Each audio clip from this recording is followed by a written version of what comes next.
Housekeeping here. Teachers in Ireland, are you going to ELT Island at the weekend? I'm talking about the 18th and the 19th of February. Now, I always want to reach more teachers, and I really think that you need to hear what I have to say. So if you are around on the 19th of February, that's the Sunday at 1:10, that's the last slot of Sunday, I'd love to share my ideas and opinions with you. Most of the things I say, if not all of them, will resonate with you in some way. It's going to be a chance to reflect, for me to give you a bit of advice, but mostly I'd like to see a little change. A change in your mindset maybe, a change in your goals, a change in the burnout factor, maybe even a change in the way you teach. Can I achieve all this in 45 minutes? I don't know, but I'm going to give it my best shot. So if you're around, I would love to see you then. 1:10 on Sunday, the 19th of February, Griffith College, ELT Island. Let's get on with the show.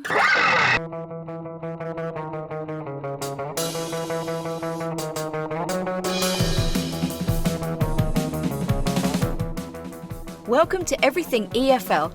My name's Erin O'Byrne, and I firmly believe that you as a teacher are special, amazing, creative and passionate. But it's very easy to get burnt out and overwhelmed. With my podcast and my teacher training, I aim to help you avoid burnout and cut down on your prep time so you can unleash your creativity and enjoy your work more mindfully. Are you ready? Let's go! Hello, you gorgeous teacher. If you're one of my lovely regular listeners, welcome back. If you are a new listener and maybe you've tuned in to hear my guest, welcome. I hope you stick around.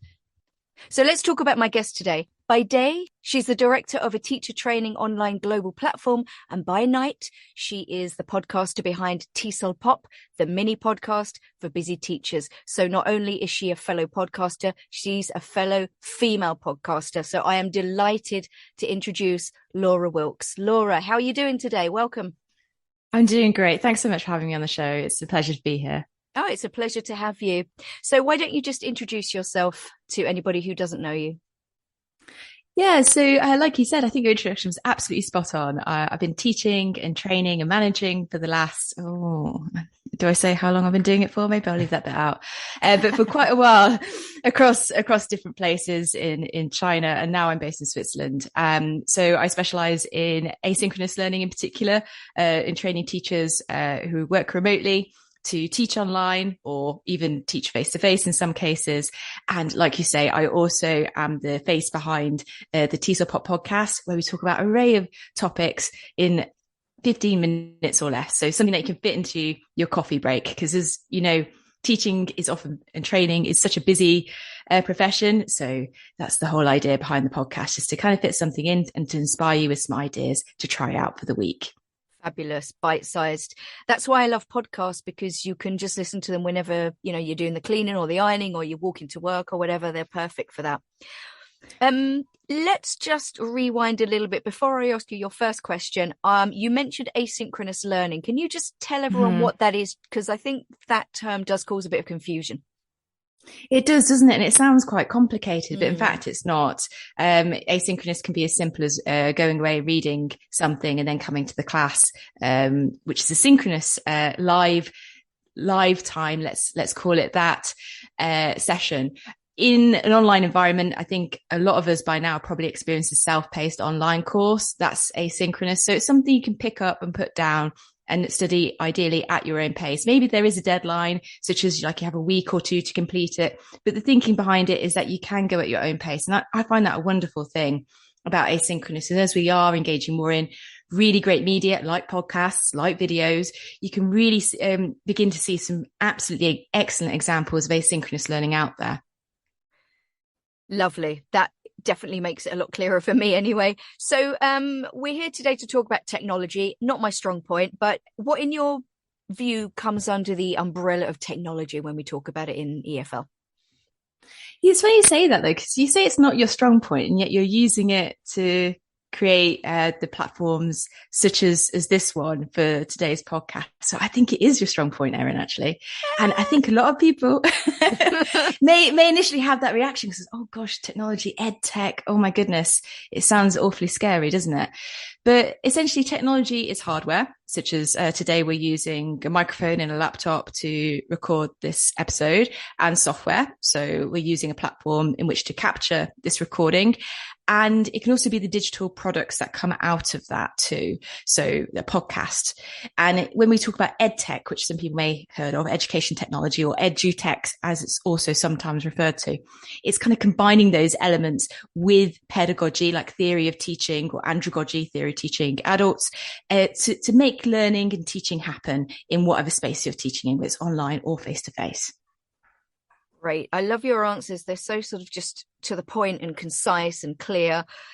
What obstacles or issues do teachers usually face when it comes to using technology in the classroom, either like online or in class?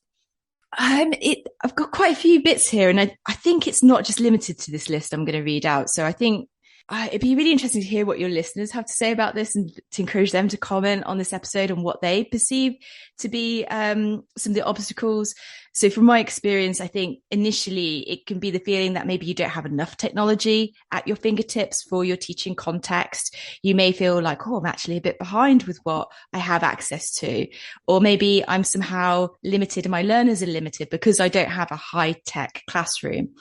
But that's not, in fact, the case. I definitely lean more with Jill Hadfield. Yeah, just had to check. I definitely lean more with Jill and Charles Hadfield in the work they've done on this. They've done a few publications in The Modern English Teacher back in 2003, where they actually argue lower tech, or actually not having a lot of tech, still great learning and teaching experiences can happen in those spaces, even with something that has just a blackboard and paper at your disposal, something as low resource as that. And I completely lean with that. So that's an obstacle that I think sometimes teachers perceive.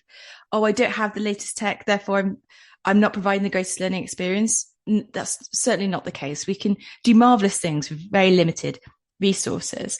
I think another obstacle, and I don't know what your thoughts are on this, Erin, is how fast technology can change and how fast it's evolving. And sometimes it can feel like, oh, I'm a bit out of fashion or a bit out of step with what the latest gadget is. Do you ever feel that way?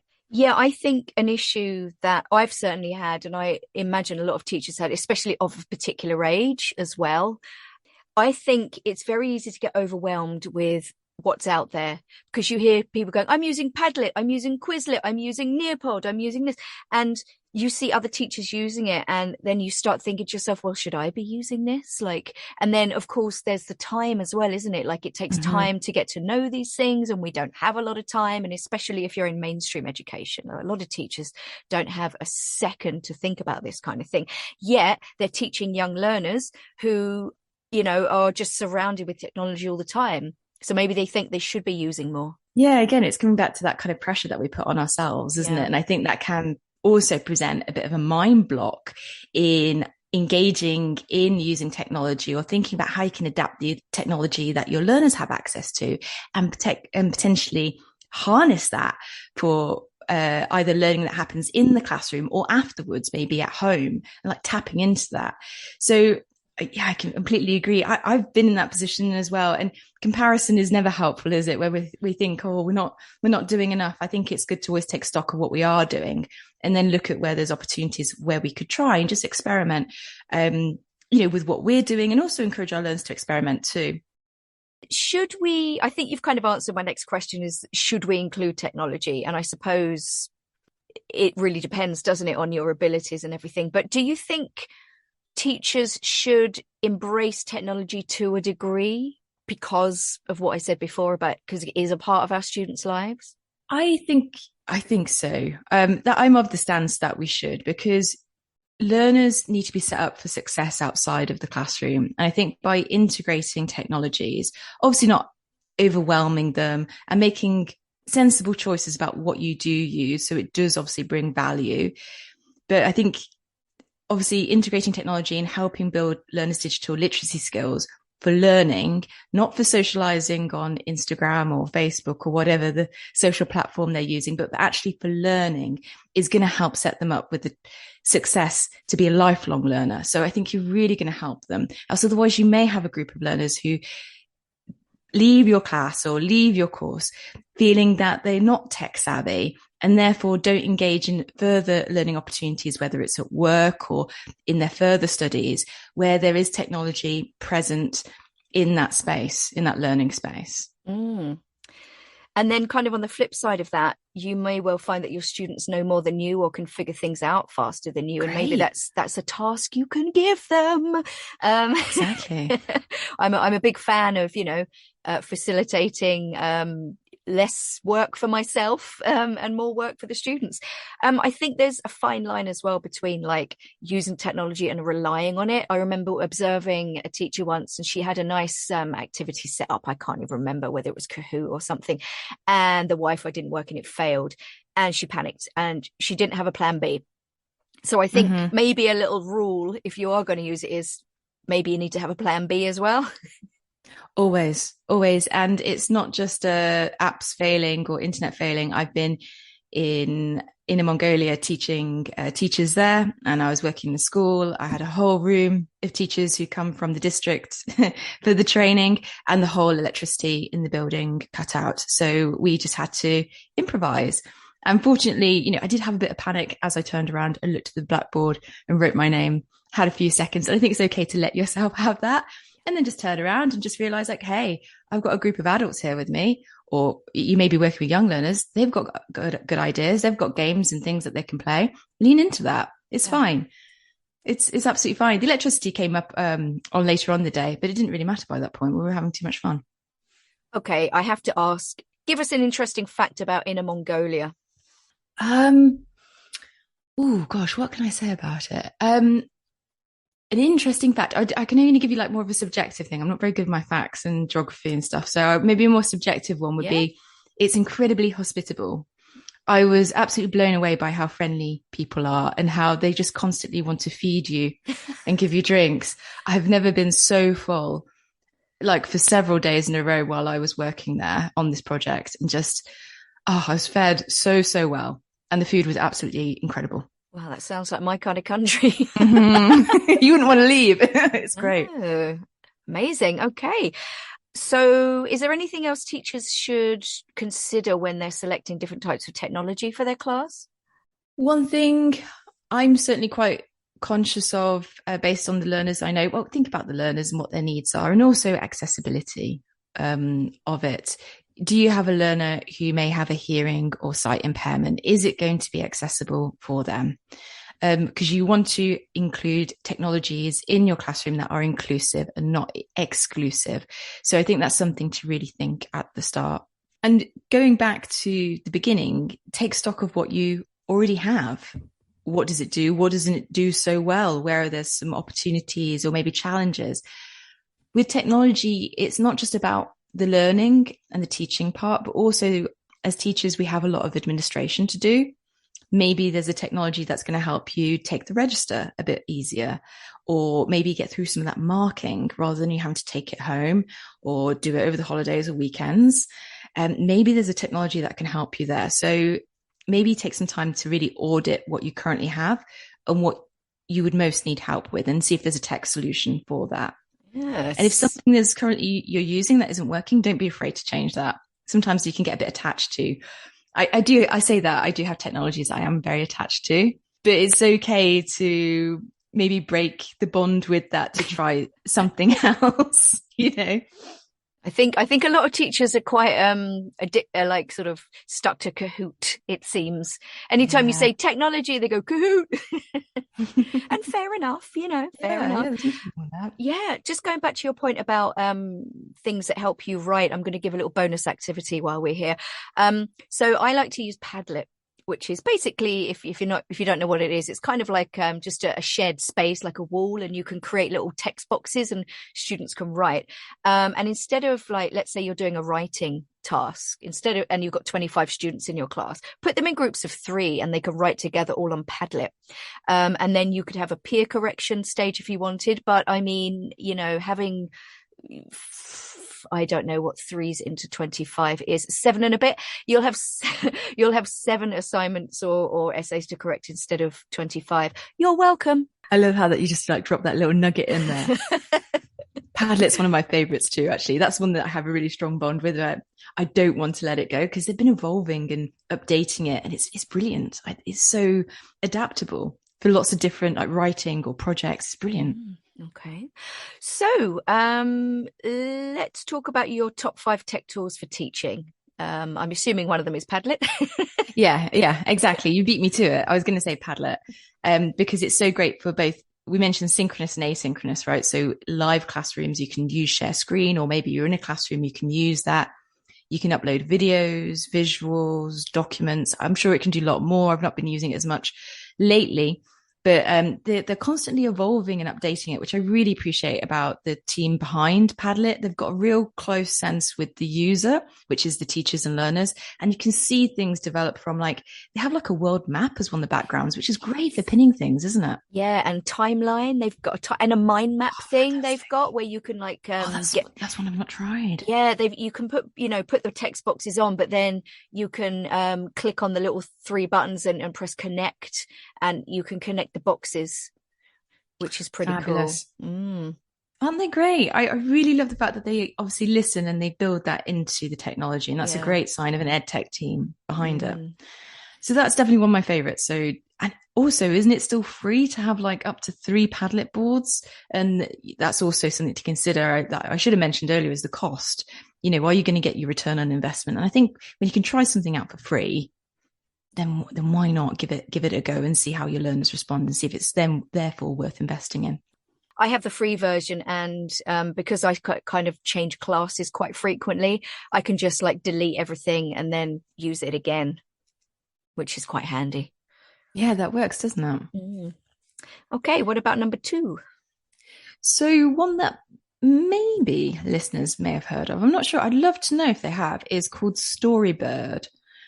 Storybird, just one word. And what I love about this platform is that it has really imaginative visuals that you can select from a library that then enable you and your learners to create a story. Ooh. So for example, I can choose a picture book layout and I can be inspired to write a story along with those pictures. What I find with writing is that learners can maybe be a little bit hesitant to start writing, or may have preconceived notions that writing is terribly boring. Yeah. And the great thing about this platform is that the visuals are so rich and so imaginative, and they have a whole array in the library that you can't help but engage in conversation about it. And you can ask the learners questions and start to co-construct a story or get them to do that in groups. It's a wonderful resource. Have you used it at all, Erin? I haven't, but we were talking about, I'm doing a blended learning course at the moment with some teachers, which is quite funny because I'm, like I said, not the most techie person. And one of them showed, I think it might be Storybird. Can you record your voice as well? You may be able to. I haven't used it for since maybe there's been the recent update, but perhaps you can. Okay. Well, she showed me something very, very similar, and it's like you say, really beautifully presented. But you can also record your voice on it, so you're basically narrating, and the words are coming up at the same time, which I thought was really, really nice.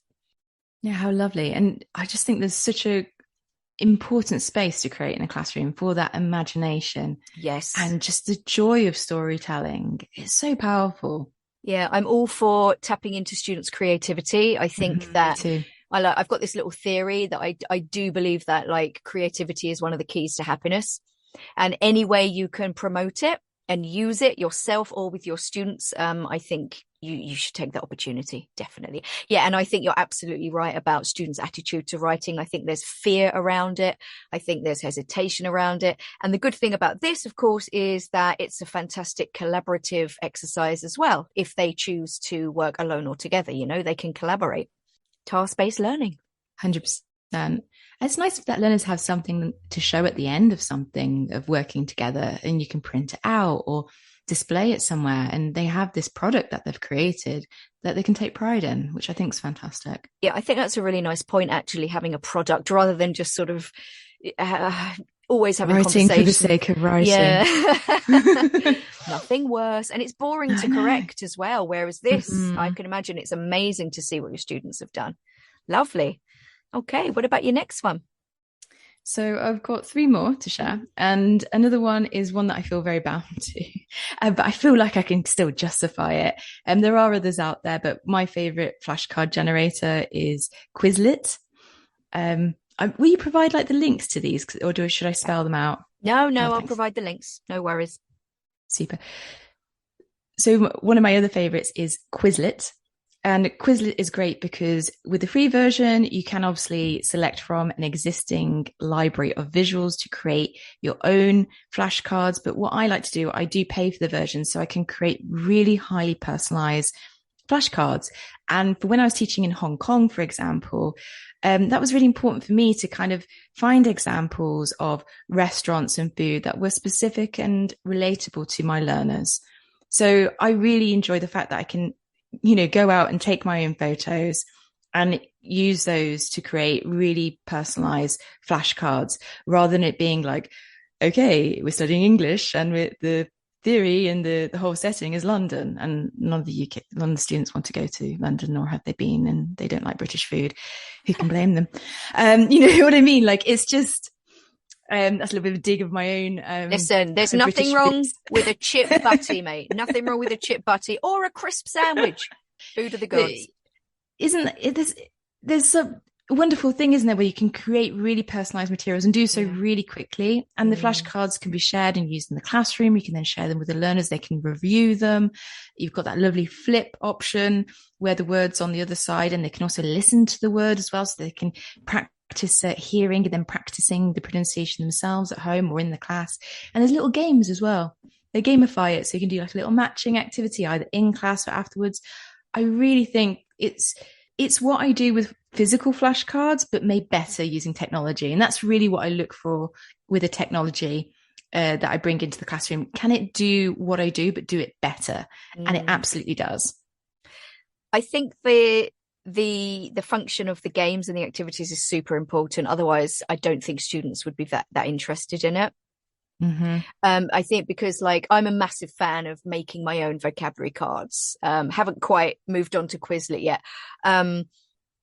But the thing with physical cards is students can manipulate them, hold them. So there's that kind of interaction there, and then you can play games with them. So I think that having that game kind of function on Quizlet is really, really good, really, really, really important. So do your students, in your experience, have they engaged with the flashcards like regularly or willingly?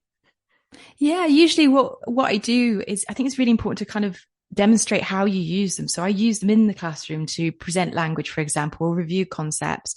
And I also like to print them too. So often I have a digital version up on the screen when I'm working in a face-to-face space. And then I give learners the physical cards that I've printed out, and they may talk about them or play a game. I have used it in, when I have smaller classes, I may get them to come up to the board and do the matching game. But the thing is, I often want all the learners speaking all at once during a practice activity to maximize student talking time. Yeah. So that's why I choose to print them out. I have tried getting them to use it on their phone, but not everybody has a phone or has the app. So that's been a bit of a mixed success based on like the group I was working with. So I'm quite conscious to take stock of the learners who are in the room and who may or may not have access to technology in their pockets, so that people aren't excluded. So that's the reason why I printed out my flashcards, so they can manipulate them. Like you say, it's also nice to have that, isn't it? That kind of tangible thing to hold and, move around on the desk while talking to your fellow classmates. It's quite nice to have that. Yeah, I totally agree. And most of my methodology is based on bits of scrap card and paper, to be honest. Okay, moving on. So number 4, as I just mentioned earlier, think about the technology that learners are bringing into the class. I have met some teachers before who said, oh, I wish, our students didn't bring mobile phones. And I know they can be a terrible distraction, but is there a way in which that could be utilized for learning? Is there a way in which you can safely, of course, do that? Thinking about e-safety and all that, and also not excluding anybody, the technology the learners already have access to. So maybe this is like a supporting technology that you use outside of the class as well. I've taught adults for quite a while now. And I found that things like WeChat groups or WhatsApp groups have been really helpful for the administrative side of the classes, like sending reminders about a class and reminding about their task that I want them to bring in for the next class, or the thing that I want them to bring from home for the next class. That sort of thing is really helpful to kind of evaluate and think about how you can tap into that, whether it's for a learning purpose or just to help prepare the learners for the learning that happens in the lesson.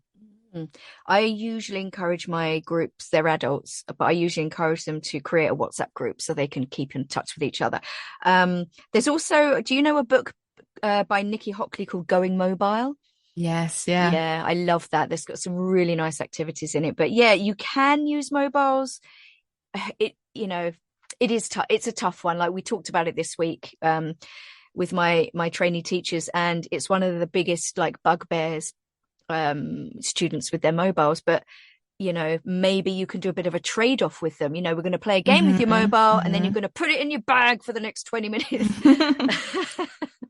Yeah, no, I totally relate to that. And I think it's important to have really strong expectations and convey those, and have strong classroom management and that in place before you just go straight for using that. As otherwise you will find learners will go off task and, just use it for other purposes other than learning. So yeah, make sure your classroom management's in place and learners know what you expect of them, if indeed any technology, especially their own, is going to be used. Yeah, so make it reward based. Okay, brilliant. And your final, I'm going to call it thing. Yeah. And the final thing to add is not out yet, but I'm super excited about it, having just interviewed the founder and creator behind it. It's called Vibbl. That's Vibbl. And I'm sure a lot of teachers can relate to like the marking. Marking is such a painful process, or at least it was for me when I was teaching full time in schools and in colleges. I'd have stacks of marking to do in my evenings and on my weekends. Particularly, I had a class of 70 once when I was teaching in Guangzhou, and they wrote wonderful essays, and I had to write all the feedback. And I'm not sure if they read it all. I don't know. Maybe they could read my handwriting. It's just a painful process. But Vibbl enables you to take a photo of the student's work and then record a message to that student. So you can say like, hey, Jimmy, you did a great job in structuring your story. You used a beginning, a middle, and an end. How about next time, because I really want you to write the best story you can you try and use some more descriptive language, so some more adjectives to tell me about how the people felt and what was happening in a bit more detail, and that would really help. Try that next time. And I think it helps to build that connection more with the learners, because reading something can be misinterpreted depending on the learner's experience and where they're coming from, and how they've received feedback in the past. It may not land as positively as it's intended to, whereas actually hearing the teacher's voice and being able to hear that intonation and being able to respond to that as well in the comments, I think is really powerful, and really tapping into the power that feedback really has. And not just from teachers, but you can also set it up from peer to peer. That's what's being developed. So that's going to be out later this year. I think it's incredible. I'm super excited about it. And most of the features are free. I mean, what is there not to love? I love the word free. That's amazing. Yeah. And, really, can you give students enough listening practice as well? That sounds amazing. Wow. Thank you so much. That's brilliant. I think it is easy to get overwhelmed. It is easy to compare yourself to other teachers. And as teachers, I think it's so easy to beat yourself up about so many things. But I think, like you say, just, go step by step, maybe look at one thing and implement it, and get your students to help you and figure it out together. I mean, what a great thing to do. But do you agree that, regardless of the technology you use and how amazing and polished your lessons are, if you still need to build that relationship with your students, you still need to 100%. Yeah. The teaching and learning is about the people in the room, the relationships that are formed. Technology should help you enhance that, not dilute it. And so really take stock of what you're already doing. And like I said earlier, I love Quizlet because it helps me do things that I already do with flashcards, but do it even better.